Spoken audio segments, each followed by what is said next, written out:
আমি বাড়ি যাব বলে ব্যাগ ফ্যাগ নিয়ে রেডি হয়েছি, এরা কি অত্যাচার শুরু করেছে, আমাকে বাড়ি যেতে দেবে না।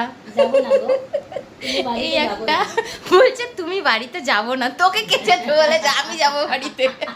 তুমি যাবো না, আমি যাব না। हैवी बांग्ला बांग्ला का माँ बहन देख कर दिया। अरे वो एक गुस्सा होके चाय रख के सो गई, हमको जाने नहीं देगा। एड्रेस ही नहीं बोल रहा है, আমাকে অ্যাড্রেস বলছে না, মানে আমি এখানে তো আমি জানি না বাস স্টপেজের নাম কি করে আমি বাস স্টপে যাবো, জায়গার নাম বলছে না, যেতে দেবে না বলে। কিরকম লেভেলের অত্যাচার তোমরা ভাবো।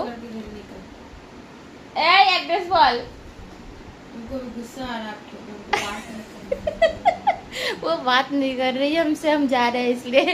বলো কতদিন থাকলাম, 4টে দিন হয়ে গেল। এরপরে আমার মানে লাইফে একটা বড় সড়ো ব্যাপার হয়ে যাবে, আজকেও যদি থেকে যাই, কালকে কি হবে আমার আমি জানি না।